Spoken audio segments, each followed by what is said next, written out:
You will find out how the Rich Dad Company got started, how we took the risk, and how the company grew to a multi-million-dollar company all over the world.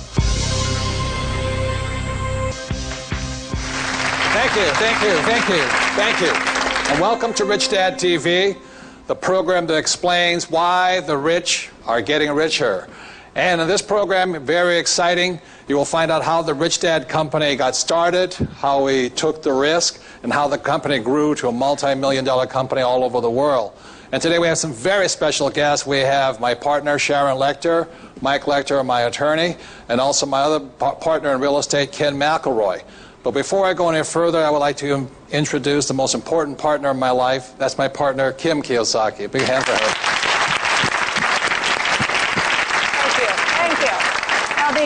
This show today is going to be amazing. We also have an interview with Donald Trump, which I think is going to be phenomenal. And you're really going to hear some of the inside stories behind the Rich Dad Company.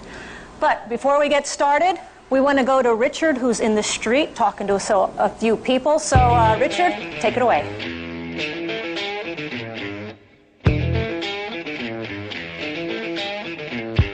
We're in the streets, and we're going to ask some people some questions. Follow me. Hey, have you ever read Rich Dad, Poor Dad? I'm currently reading it at the moment. Yes, I have. I have. I have read that. It was probably, to me, probably one of the maybe 4 or 5 books in my life that probably changed me the most. I have read the book Rich Dad, Poor Dad. I love that book. Amazing. Very allows you to think outside the box.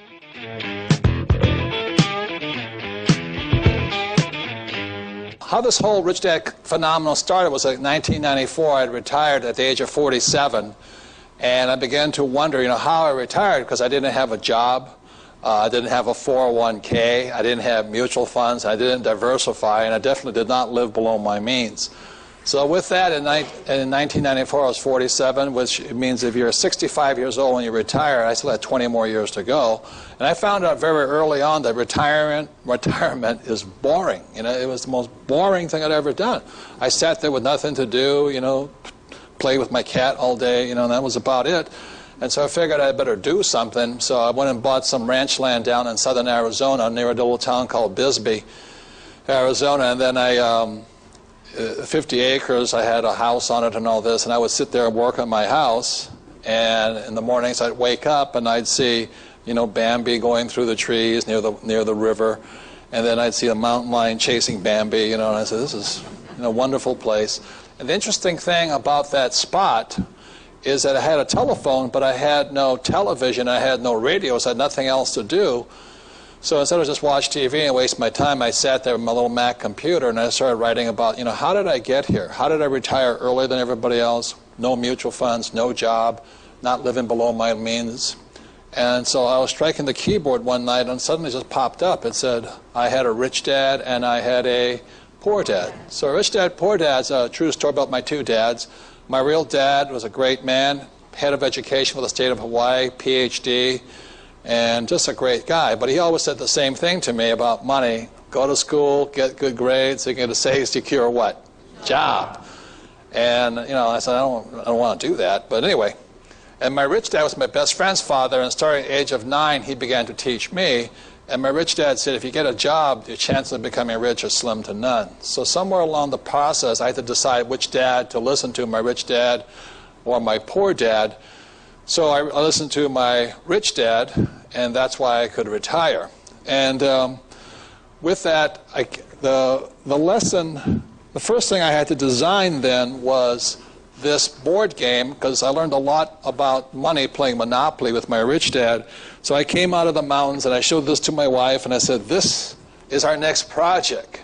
Now, as you can tell, I'm not a great graphic designer. I'm not going to win awards for this stuff. So my wife, Kim, being a great person, she said, well, let's give it a shot. So with that, I would not be here today without my sweetheart, Kim. I've been married to her over 20 years. May I have a hand for my wife, Kim, please.